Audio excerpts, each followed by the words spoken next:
Ladakh India का एक ऐसा हिस्सा जहां हर मोड़ पर नेचर का मैजिक मिलता है। बर्फ से ढकी पहाड़ियां, शांति से भरी मोनास्ट्रीज और ऊंचाई जहां सांस लेना भी एक अलग चैलेंज है।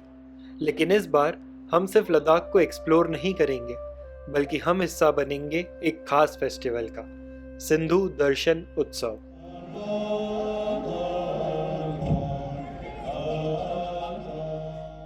जो हर साल इंडस यानी कि सिंधु रिवर के किनारे होता है। एक स्पिरिचुअल और कल्चरल मेगा इवेंट।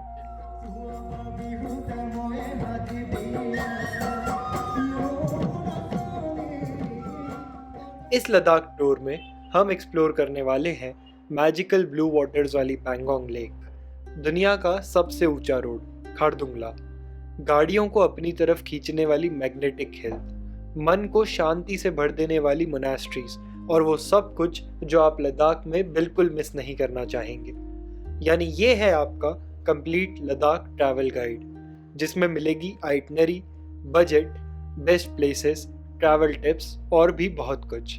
अगर आप भी लद्दाख का ट्रिप प्लान कर रहे हो तो सिंधु दर्शन यात्रा आपके लिए एक अच्छा ऑप्शन हो सकता है और इस वीडियो में इससे जुड़ी पूरी जानकारी मिलेगी।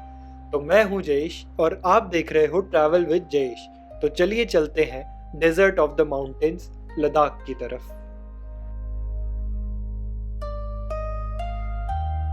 लद्दाख का हमारा ये सफर शुरू हुआ दिल्ली से, जहां से सिर्फ 1.5 घंटे की फ्लाइट लेकर के आप पहुंच जाते हो लेह। समुद्र से 11,000 फीट की ऊंचाई पर बसा ये लद्दाख का खूबसूरत कैपिटल है और इतनी ऊंचाई पर होने के कारण यहाँ ऑक्सीजन की कमी होना आम बात है। इसलिए यहाँ पहुँचते ही एक पूरा दिन आराम करने की सलाह दी जाती है।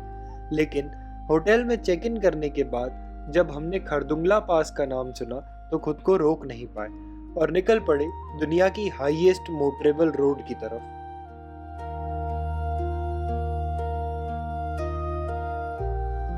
तो जी, अपने लेह वाले होटल से लगभग 1.5 घंटा निकले हुए को हो चुका है और आखिरकार इस समय मैं खड़ा हूँ खारदुंगला पास पे।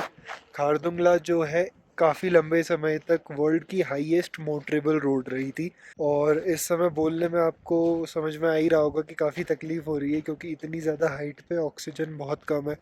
पर फिर भी फ़िलहाल आसपास का ये जो अद्भुत नज़ारा है, चारों तरफ स्नो केप्ड माउंटेन्स है और लद्दाख के जो माउंटेन्स है इनका एक अपना अलग आर्किटेक्चर कह लो या अपनी एक अलग टाइप की इनकी बनावट होती है। ये थोड़े ज़्यादा पथरीले, थोड़े ज़्यादा मतलब देखने में ना ये बहुत ज़्यादा माइटी लगता है और इसी कारण से शायद यहाँ पर ये जो खारदुंगला पास का रोड है, जो बोर्ड लगा है उस पर साफ लिख के रखा है welcome to the mighty Khardungla.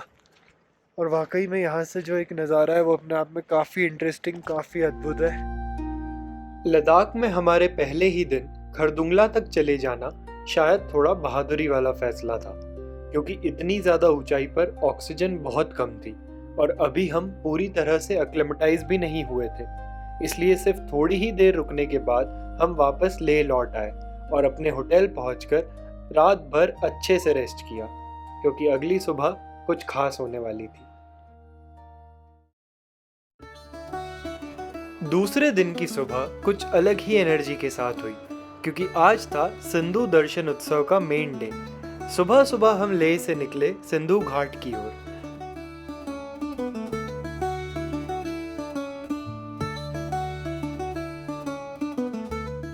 जहां लोग सिंधु नदी में स्नान कर रहे थे, पूजन हो रहा था और हर तरफ पॉजिटिव वाइब्रेशंस छाई हुई थी। चारों तरफ बर्फ से ढकी पहाड़ियां और उनके बीच बहती ये गंगा जैसी पवित्र सिंधु नदी आज भारत की संस्कृति, एकता और आस्था का सच्चा प्रतीक बन चुकी थी। तो जी, इस समय लेह से लगभग 9 से 10 किलोमीटर दूर हम आखिरकार पहुंच चुके हैं सिंधु घाट पे। यहाँ आप मेरे पीछे देख पा रहे हो सिंधु नदी बह रही है, जिसको अंग्रेजी में इंडस रिवर भी कहा जाता है। ये रिवर जो है बेसिकली चाइना में कैलाश मानसरोवर के नज़दीक से निकल करके लद्दाख एंटर करते हुए और फिर आगे पीओकी के थ्रू होते हुए कराची में जाकर के अरेबियन सी में ड्रेन करती है। सिंधु नदी की बात करें तो जो इंडस वैली सिविलाइजेशन थी, जो वर्ल्ड की सबसे ओल्डेस्ट सिविलाइजेशन मानी जाती है, हड़प्पन सिविलाइजेशन, और मोहनजोदड़ो, आपने ये सब नाम सुन रखे होंगे।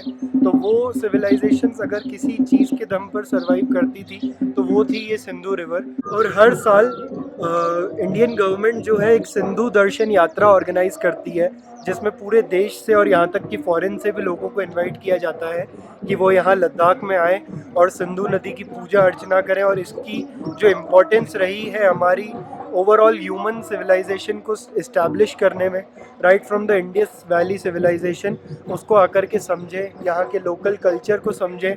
और जो कम्युनिटीज़ है जिनके लिए सिंधु नदी एक तरीके से पूजनीय है या जिसके कारण वो कम्युनिटीज़ आज इस वर्ल्ड में एग्जिस्ट करती है, वो लोग आकर के यहाँ पर इस रिवर को साक्षात देख सकें और इसके दर्शन कर सकें। तो फिलहाल चलते हैं, वहाँ पर कल्चरल प्रोग्राम्स स्टार्ट हो चुके हैं, वहाँ पर देखते हैं क्या माहौल है, क्या कुछ है। मैं आपको भी दिखाता हूँ नज़ारे। स्वागत है आप सभी का सिंधु दर्शन उत्सव 2025 लेह में। और इसी के साथ मेन स्टेज पर शुरू हो चुके थे कल्चरल परफॉर्मेंसेस, जहाँ सिर्फ लद्दाख ही नहीं देश भर से आए आर्टिस्ट्स अपना लोकल आर्ट, म्यूजिक और डांस से एक रंग बिरंगा सांस्कृतिक मेला बना रहे थे।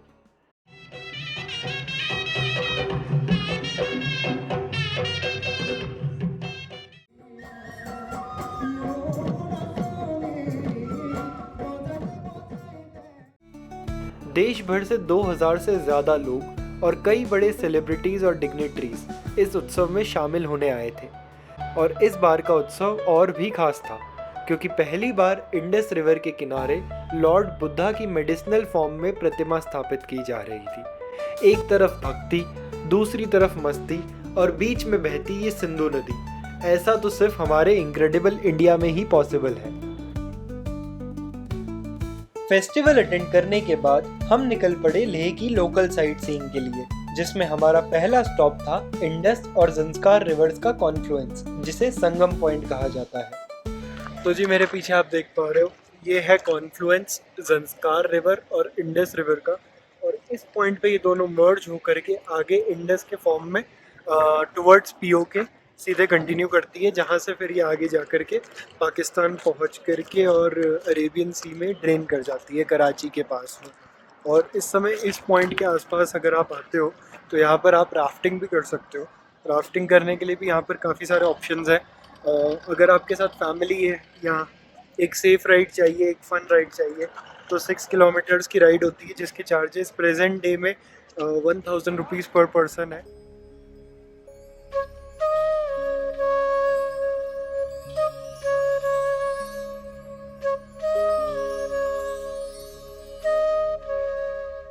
संगम देखने के बाद हम पहुंचे गुरुद्वारा श्री पत्थर साहिब, एक ऐसी पवित्र जगह जहां गुरु नानक देव जी ने अपना चमत्कार दिखाया था। मान्यता के मुताबिक यहाँ पहाड़ पर एक राक्षस रहा करता था। जब एक बार उसने गुरु नानक देव जी को ध्यान लगाए हुए देखा तो उन पर एक बड़ा सा पत्थर फेंका, लेकिन पत्थर गुरु नानक जी को छूने के बाद बिल्कुल मुलायम हो गया और उस पत्थर में गुरु नानक जी की पीठ का छाप रह गया। आज भी वो पवित्र पत्थर इस गुरुद्वारे में दर्शन के लिए रखा गया है। इस गुरुद्वारे की एक खास बात ये भी है कि इसे पूरी तरीके से भारतीय सेना द्वारा मेंटेन किया जाता है। यहाँ पर रखी गई लगभग सभी चीज़ों पर जब आप अलग अलग बटालियंस का नाम देखते हो तो आपको एक अलग प्रकार की खुशी मिलती है। साथ ही अन्य गुरुद्वारों की तरह ही यहाँ पर भी लंगर सेवा उपलब्ध है। तो जी इस समय आज के दिन की लेह के बाहर की कह सकते हैं आखिरी डेस्टिनेशन श्री गुरुद्वारा पत्थर साहिब विज़िट करके बाहर आ चुका हूँ। अपने आप में काफ़ी ज़्यादा स्पिरिचुअल, काफ़ी ज़्यादा एनर्जेटिक, काफ़ी ज़्यादा पॉजिटिव माहौल इस जगह का है। और ख़ुद गुरु नानक देव जी यहाँ पर आ चुके हैं और उनकी और एक आप कह सकते हो दानव की या असुर के बीच की बहुत इंटरेस्टिंग कहानी से जुड़ा हुआ एक गुरुद्वारा है और पीछे का माहौल कुछ इस टाइप। तो दोस्तों इस व्लॉग में आपने देखा लद्दाख के हमारे इस सफ़र की खूबसूरत शुरुआत को, कैसे हम दिल्ली से पहुँचे लेह और हिस्सा बने सिंधु दर्शन उत्सव का। इसके बाद हमने लेह की लोकल साइट सीइंग भी की, लेकिन असली जादू अब भी बाकी है, क्योंकि अगले व्लॉग में हम पहुंचेंगे लद्दाख की सबसे खूबसूरत जगह पैंगोंग लेक में, जहां हुई थी 3 इडियट्स फिल्म की शूटिंग। जिस गहरी नीली झील और बर्फीली वादियों का अनुभव करने अगला एपिसोड भूल कर भी मिस मत करना। अगर आपको ये व्लॉग पसंद आया हो तो लाइक ज़रूर से करना, चैनल को सब्सक्राइब किए बिना बिल्कुल मत जाना और शेयर कर देना अपने हर एक दोस्त के साथ, क्योंकि आगे लद्दाख ही नहीं, दुनिया भर की ऐसी ही खूबसूरत जगहों से मैं आपके लिए ट्रैवल व्लॉग्स लाता रहूँगा। तो मिलते हैं अगले व्लॉग में पैंगोंग लेक के किनारे।